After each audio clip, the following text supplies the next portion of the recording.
Hi అండి, welcome to my channel. ఇంకా ఈ వీడియో వచ్చేసి లైనింగ్ బ్లౌజు స్టిచ్చింగ్ అండి. ఓకే, ముందు వీడియోలో కటింగ్ చూపించాను కదా, ఇంక ఈ వీడియో వచ్చేసి స్టిచ్చింగ్ అనమాట. ఇంకా మనం కట్ చేసుకున్న పార్ట్స్ అన్నీ కూడా ఇంక ఈ విధంగా రెడీ చేసుకున్నాను. ఇంకా ముందుగా అయితే మనకి షేప్ బెల్ట్ అనేది స్టిచ్చింగ్ చేసుకుంటున్నానండి. ఇంకా అడుగు పక్కనుందేమో మనకి వేస్ట్ క్లాత్, అలాగే మధ్యలోనేమో మెయిన్ క్లాత్, ఇంకా పైన వచ్చేసి లైనింగ్ క్లాత్ అనమాట. ఓకే, అంటే మనకి లైనింగ్ వైపు ఉల్టా అనేది తిప్పుతాం కాబట్టి ఇంకా మెయిన్ క్లాత్ అనేది మనకి రివర్స్లో ఉండేటట్టు చూడాలి. ఉల్టా అనేది తిప్పుతాం కాబట్టి అడుగు సైడ్ మంచిగా ఉండేటట్టు చూసుకోవాలండి. ఇంక ఈ విధంగా పెట్టేసుకొని రెండు కూడా స్టిచ్చింగ్ అనేది వేస్తున్నాను. చూసారు, అది అడుగునుందాం వేస్ట్ క్లాత్, మధ్యలో మెయిన్ క్లాత్, పైన వచ్చేసి లైనింగ్ క్లాత్ అనమాట. నేను ఎప్పుడైనా సరే ఇక వేస్ట్ క్లాత్ అనేది మట్టికి నేను మందపాటితే వేస్తానండి. మనకి షేప్ బెల్ట్ అనేది స్టిఫ్గా ఉంటుందన్నమాట, మనకి ముడత అనేది లేకుండా. కొంతమందికి ఏంటంటే మనకి షేప్ బెల్ట్ కాడ ముడతలాగా వస్తుందన్నమాట, అంటే ఫోల్డింగ్ అవుతూ ఉంటుంది. అలా కాకుండా మనకి స్టిఫ్గా ఉంటుందన్నమాట. అలాగ మందపాటి క్లాత్ అనేది వేసుకుంటే మనకి బాగుంటుందన్నమాట. ఓకే, అందుకని చెప్పేసి నేను ఎప్పుడైనా సరే మందపాటితే వేస్తాను. ఆ క్లాత్ కూడా నేను జెంట్స్ టైలర్స్ దగ్గర నేను తీసుకొస్తాను అనమాట. ఇక వాళ్ళు ఏంటంటే ప్యాంట్లు అలాగే షర్ట్స్ కుడతారు కాబట్టి వాళ్ళ దగ్గర కచ్చా ఉంటుంది కాబట్టి ఎక్కువ శాతం నేను అలాగే తీసుకొస్తానండి. ఓకే, ఇంక అయితే షేప్ బెల్టులు అయితే రెడీ చేస్తున్నానండి రెండు కూడాను. ఇదిగో చూసారా, లైనింగ్ అనేది మధ్యలో వెళ్ళేటట్టుగా స్టిచ్చింగ్ చేస్తున్నాను అనమాట. ఓకే, మనకి లైనింగ్ మెయిన్ క్లాత్ అమ్మటే పడితే మనకి పైకి కనిపిస్తుంది కాబట్టి ఆ వేస్ట్ క్లాత్ అనేది నేను అడుగు వైపుకు వచ్చేలాగా వేసానండి. ఓకే, ఇంక ఈ విధంగా అయితే రెండు షేప్ బెల్టులు అయితే స్టిచ్చింగ్ అనేది చేస్తున్నాను. ఇది కూడా చాలా పెద్దవాళ్ళ సైజు బ్లౌజేనండి. పెద్దవాళ్ళ సైజు బ్లౌజ్ అయినా మనలాంటి వాళ్ళ బ్లౌజులు అయినా కూడా అంటే క్రాస్ కటింగ్ కొంచెం అనేది తేడా తప్ప ఇంక మిగతా అదంతా సేమే కాబట్టి మనకి వాళ్ళకైనా సరే స్టిఫ్గా ఉండాలి కదండి. పెద్దవాళ్ళైనా సరే ఎవరికైనా సరే షేప్ బెల్ట్ అనేది నిలబడుతుంది కాబట్టి నేను ఈ క్లాత్ అనేది వేస్తానండి, వేస్ట్ క్లాత్. ఓకే, మనకి ఇంకా షేప్ బెల్ట్లు అయితే రెండు రెడీ అయినాయండి. ఇంక పక్కన పెట్టేసుకొని ఇంకా ఫ్రంట్ పార్ట్లు అయితే స్టిచ్చింగ్ అనేది వేసుకుంటున్నాను. నేను స్టిచ్చింగ్ కూడా చాలా స్పష్టంగా అర్థమయ్యేలాగా ప్రతిదీ కూడాను, ప్రతి బ్లౌజు కూడా అంటే షార్ట్స్తో కాకుండా బ్లౌజ్ కటింగ్ మొత్తము, అలాగే లైనింగ్ బ్లౌజు స్టిచ్చింగ్ మొత్తం అనేది చూపిస్తున్నాను అనమాట.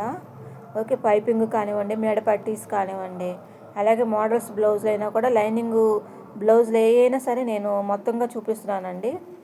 ఓకే, ఇంక ఈ విధంగా అయితే ఫ్రంట్ పార్ట్లు అనేవి రెడీ చేసుకుంటున్నాను.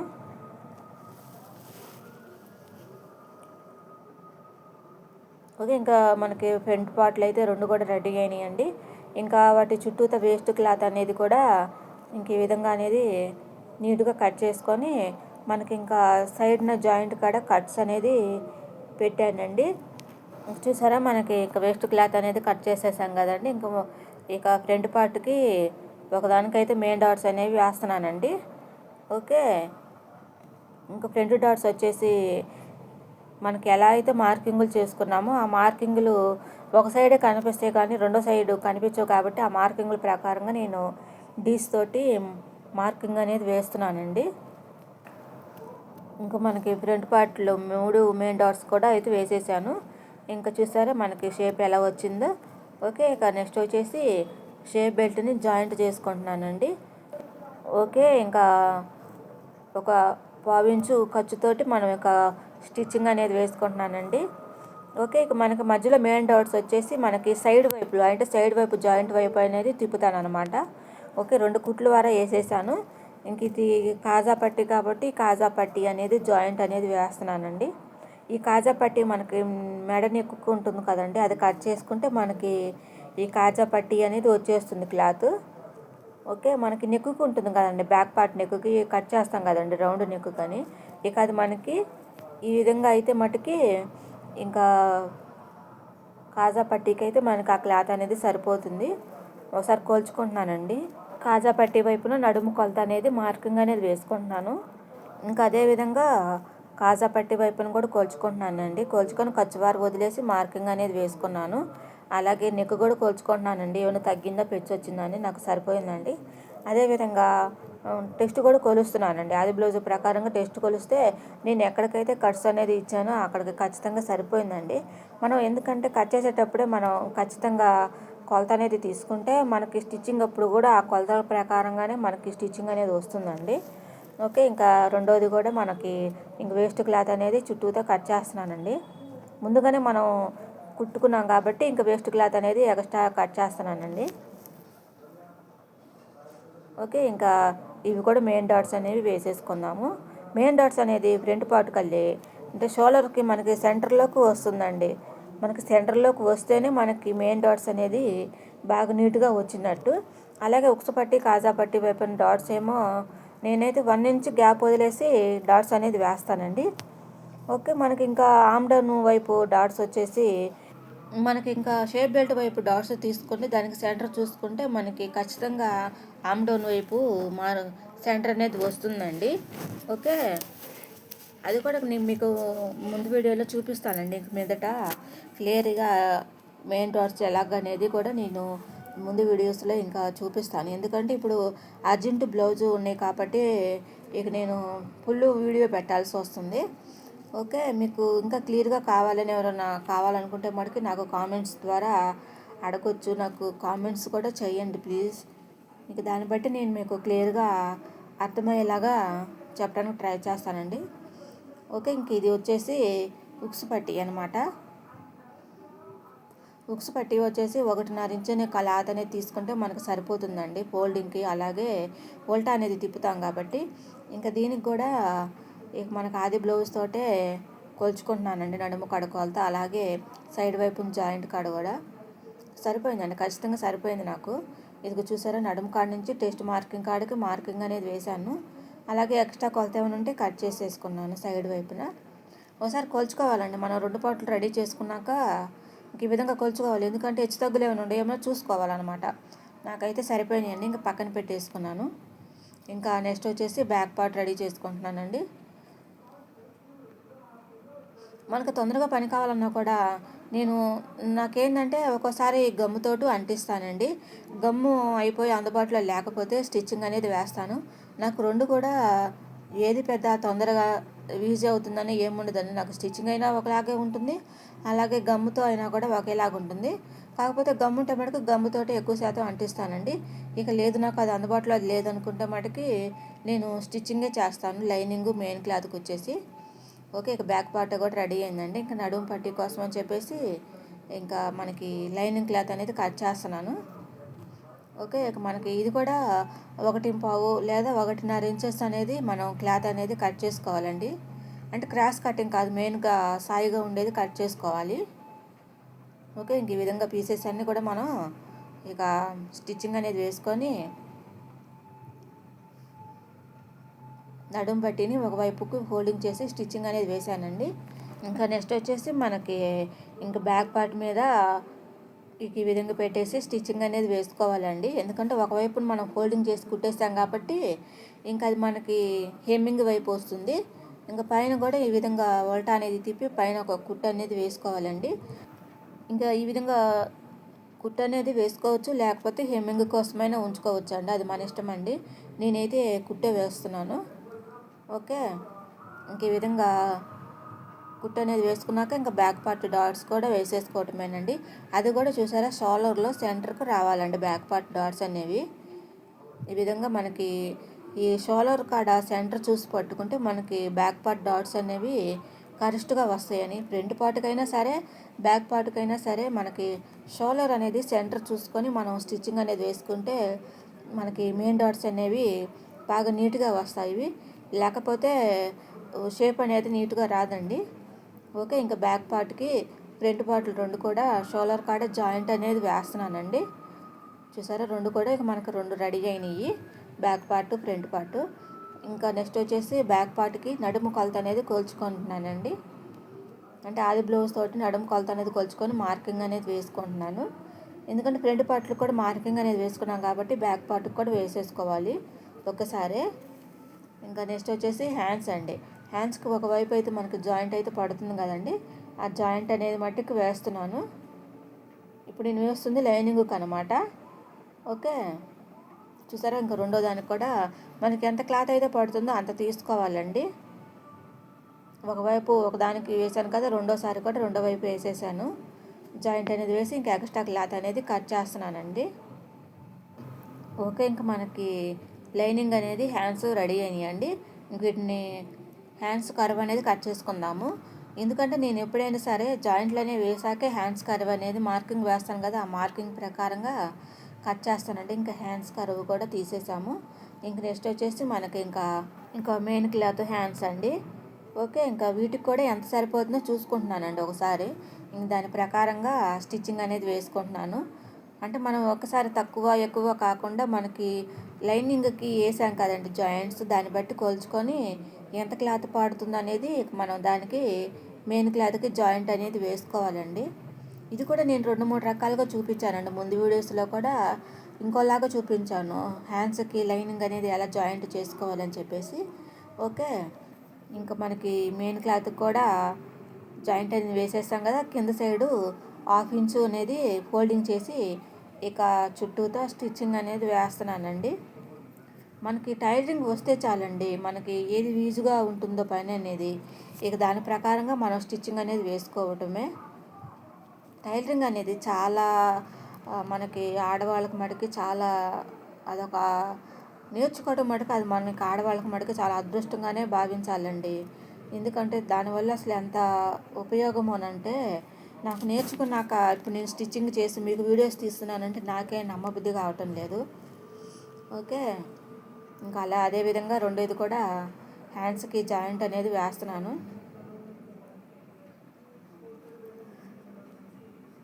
నేను మిషన్ నేర్చుకునేటప్పుడు అయితే మా పిల్లలు చిన్నపిల్లలండి, మా వారికి కండెలు చుట్టించి మా పిల్లలకి క్యారేజీ కట్టి ఇక మిషన్ నేర్చుకోవడానికి కూడా సెంటర్ చాలా దూరం వెళ్ళాల్సి వచ్చేది.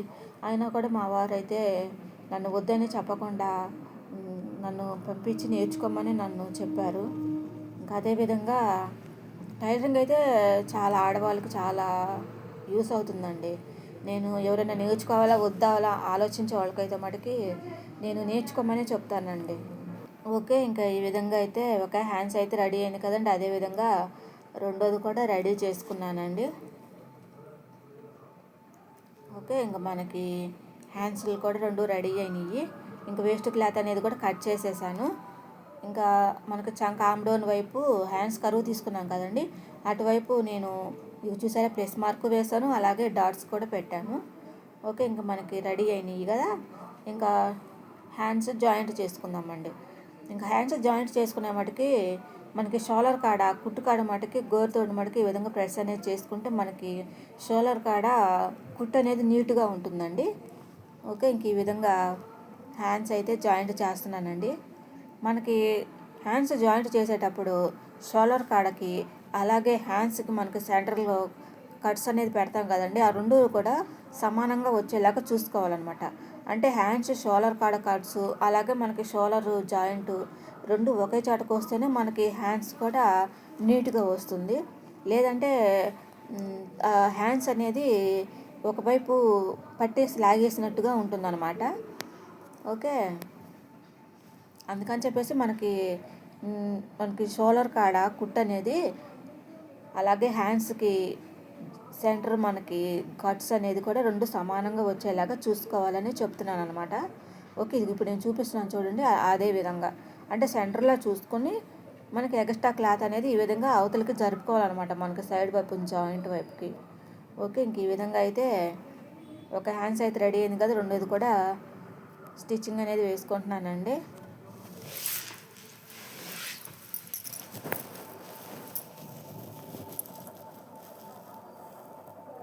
మనం ఎంతైతే ఖర్చు వదులుకుంటామో అంతే మనకి కుట్టు అనేది వేసుకోవాలండి. కాస్త చివరికి పడకూడదు, అలానే కుట్టు అనేది లోపలికి పడకూడదు. మనకు 1/2 ఇంచు ఖర్చు వార వదులుతాం కాబట్టి ఆ 1/2 ఇంచులోనే మనకి కుట్టు అనేది వేసుకుంటూ రావాలి. అలా అని చెప్పి హ్యాండ్స్ జాయింట్ చేసేటప్పుడు కూడా లాగకూడదండి. ఎందుకంటే మనకి క్రాస్ కటింగ్ అయినా సరే మామూలు కటింగ్ అయినా సరే కానీ క్లాత్ అనేది లాగకూడదండి. ఓకే, ఇంకా నెక్స్ట్ వచ్చేసి ఇంకా ఆది బ్లౌజ్ తీసుకొని హ్యాండ్ లూజ్ కొలుచుకొని అక్కడ ఒక స్టిచ్చింగ్ అయితే వేసానండి. ఇంకా నెక్స్ట్ వచ్చేసి ఆమ్ డౌన్ కూడా కొలుస్తున్నాను.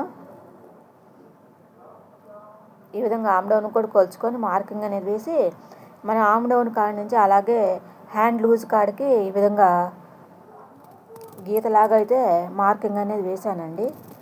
ఇంకా అదేవిధంగా మనకి సాయిగా స్టిచ్చింగ్ అనేది వేసుకోవాలండి. ఎందుకంటే ఇప్పుడు మనం బ్యాక్ పార్ట్కి అలాగే ఫ్రంట్ పార్ట్కి రెండు కూడా మార్కింగ్ అనేది వేసాం కదా, ఆ రెండు మార్కింగ్ని సమానంగా పట్టుకొని సాయిగా ఒక కుట్టు అనేది రానిచ్చుకోవాలండి. ఓకే, ఇంక ఈ విధంగా మనకి సైడ్ వైపున 3 కుట్లు దాకా వేసేసుకొని ఇంకా ఎక్స్ట్రా క్లాత్ అనేది కట్ చేసుకోవాలండి. మనకి ఖర్చు అనేది మనకి హ్యాండ్ లూజ్ వైపు ఉండేలా చూసుకోవాలండి. ఇంకా ఎక్స్ట్రా క్లాత్ అనేది కట్ చేసుకున్నాం కదండి. ఇంకా 2 లైన్లు అయితే స్టిచ్చింగ్ అనేది వేస్తున్నానండి. అంటే చివరి పక్కగా ఒక కుట్టు అనేది ఉంచుకోవాలండి. ఇంక మనకి మెయిన్ కుట్లు అనేవి మూడు కానివ్వండి లేకపోతే 4 కానివ్వండి వేసుకోవాలండి. ఓకే, ఇంక ఈ విధంగా అయితే నేను పక్కన అంటే 1/2 ఇంచ్ మార్జిన్ తోటి ఇక 3 స్టిచ్చింగ్లు అయితే వేశాను. ఇదిగో చూపిస్తున్నాను చూడండి. మనకి ఈ విధంగా ప్లస్ మార్కింగ్ అనేది రావాలండి. హ్యాండ్స్ ఆమ్ డౌన్ కాడ ఈ విధంగా సైడ్ జాయింట్ కాడ ప్లస్ మార్కింగ్ అనేది వస్తేనే మనకి బ్లౌజ్ అనేది ఫినిషింగ్ నీట్గా వచ్చినట్టు. ఓకే, అది మటుకి మనకి కంపల్సరీగా రావాలండి. ఆ ప్లస్ మార్కింగ్ అనేది వస్తేనే మనం బ్లౌజ్ స్టిచ్చింగ్ బాగా కుదిరినట్టు. ఓకే, ఇంకా రెండో సైడ్ వైపును కూడా అదే విధంగా హ్యాండ్ లూజు కొలుచుకొని ఇంకా అదేవిధంగా ఆమ్ డౌన్ లూజు ఇంకా అదేవిధంగా మనకి బ్యాక్ పార్ట్కి ఫ్రంట్ పార్ట్కి ఏ విధంగా అయితే మార్కింగ్ వేసుకున్నామో ఆ మార్కింగ్ల ప్రకారంగా మనం ఇంకా స్టిచ్చింగ్ అనేది వేసుకున్నానండి. 2 వైపులా జాయింట్లు అనేది అయినాయి. ఇంకా నడుము కాలుతో కొలుచుకుంటున్నానండి. నాకు ఇంకా ఎక్స్ట్రా కుట్టు అనేది పడకుండా కూడా నడుము కాలుతో సరిపోయింది. అలాగే నెక్ రౌండ్ కూడా కోల్చుకుంటున్నానండి. ఉక్సు పట్టి కాజా పట్టి వైపు నుంచి మనం చుట్టూతా కూడా నెక్ రౌండ్ అనేది కోల్చుకోవాలండి. అంటే కొత్తగా నేర్చుకునే వాళ్ళకి అర్థం అవడం కోసం అని చెప్పేసి నేను ప్రతిదీ కూడా వివరంగా చెప్తున్నాను అన్నమాట. ఓకే, ఇంక ఇది వచ్చేసి మనకి ఇంకా క్రాస్ పట్టి అనమాట. మనం కట్ చేసుకునే ఎప్పుడు కూడా మనకి క్రాస్గా చూసుకొని కట్ చేసుకొని ఇంకా స్టిచ్చింగ్ అనేవి చేసుకోవాలండి ఆ పీసెస్ అనేవి. ఓకే, ఇక నేను మెడపట్టి కూడా వేసేస్తున్నాను. ఇది కూడా ఒక 1/4 ఇంచ్ మార్జిన్ తోటి ఇంకా మెడపట్టీకి కట్ చేసుకున్న క్రాస్ పీసెస్ని జాయింట్ చేసి ఇక మెడకైతే పట్టీలాగా వేసేస్తున్నానండి. ఓకే, ఇంక చూసారా ఇంకా ఎక్స్ట్రా క్లాత్ కట్ చేసి ఇక కుట్టు అయితే వేసేసాను ఒక పక్క. ఇంక మనకి దాన్ని ఉల్టా అనేది తిప్పేసి పైన ఇంకొక స్టిచ్చింగ్ అనేది వేసుకోవాలండి. ఓకే, మనకి ఇంకా అది హెమ్మింగ్ కోసం అనమాట. హెమ్మింగ్కైనా ఉంచుకోవచ్చు లేదా మనం స్టిచ్చింగ్ అయినా వేసుకోవచ్చు. నేనైతే ఇక కుట్టు అనేది వేసేద్దామని చెప్పేసి, ఎందుకంటే ఇది పెద్దవాళ్ళ సైజు బ్లౌజ్ కాబట్టి హెమ్మింగ్ కొంచెంట్లేదండి. పైన అనేది కుట్టేసేసి నేను ఇంకా ఎక్స్ట్రా క్లాత్ అనేది కట్ చేస్తున్నాను. కట్ చేసి ఇక ఇది దాన్నే మళ్ళీ ఇంకో దాని మీద ఇంకో స్టిచ్చింగ్ అనేది వేసేస్తున్నాను అనమాట. ఇప్పుడు నేను స్టిచ్చింగ్ వేసేది మనకి హెమ్మింగ్ కోసం ఉంచేదన్నమాట. నేను హెమ్మింగ్ కాకుండా ఇక కుట్టు అనేది వేసేస్తున్నాను. దాన్ని ఉల్టా అనేది తిప్పేసి కుట్టు అనేది వేసేసానండి. ఇక మనకి బ్లౌజ్ అనేది రెడీ అయిపోయిందండి. ఓకే, చూసారా ఇంక ఈ విధంగా అయితే మనకి లైనింగ్ బ్లౌజ్ అయితే రెడీ అయింది. ఇంకా నెక్స్ట్ వచ్చేసి ఈరోజు నేను మటన్ కర్రీ చేశానండి. అది ఎలా కూడా చూపిద్దామని చెప్పేసి వీడియో తీశాను. ఇంకా 1/2 kg మటన్ తెచ్చాడండి మా వారు. ఇంకా దానిలోకి ఒక పెద్ద టమోటా, ఒక చిన్న ఉల్లిపాయ, అలాగే 4 పచ్చిమిర్చి కోసి ఇక ఈ విధంగా ఆయిల్లో ఫ్రై చేశానండి. తర్వాత నెక్స్ట్ వచ్చేసి ఇక మటన్ శుభ్రంగా 2 సార్లు కడిగి దానిలో వేసి ఒక 5 నిమిషాల పాటు మగ్గించాను. ఇంక తర్వాత నెక్స్ట్ వచ్చేసి 2 టేబుల్ స్పూన్ల కళ్ళు ఉప్పు, అలాగే 2.5 టేబుల్ స్పూన్ల కారమును కొద్దిగా పసుపు వేసి, ఆ పసుపు వేసింది కనిపించలేదండి, వీడియో క్లిప్ మిస్ అయింది. ఇంక ఈ విధంగా కలపెట్టేసి మళ్ళీ ఒక 5 నిమిషాల పాటు ఉంచాను అనమాట. ఓకే, ఇంకా మళ్ళీ ఒక 5 నిమిషాల సేపు మగ్గించాక ఇంకా దానిలోకి ఒక 2 టేబుల్ స్పూన్ల దాకా అల్లం వెల్లుల్లి పేస్ట్ వేసానండి. అల్లం వెల్లుల్లి అలాగే కొద్దిగా పచ్చి కొబ్బరి, అలాగే కొద్దిగా గసాలు వేసి పేస్ట్ చేశాను అనమాట. అది ఒక 2 టేబుల్ స్పూన్లు దాకా వేసి మళ్ళీ ఇంకో 5 నిమిషాల పాటు మగ్గించానండి.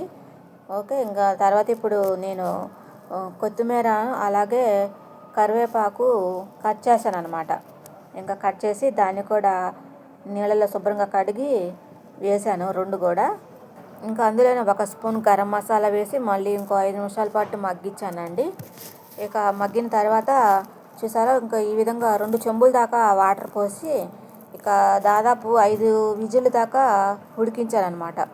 ఇంకా 5 విజిల్ దాకా ఉడికిస్తే మనకి మటన్ కూర అయితే రెడీ అయిపోయిందండి. ఓకే, ఎంత రుచికరమైన కూర మటన్ కర్రీ రెడీ అయిందండి. ఇంక వీడియో కనుక నచ్చితే లైక్ చేయండి, షేర్ చేయండి, మన ఛానల్ని సబ్స్క్రైబ్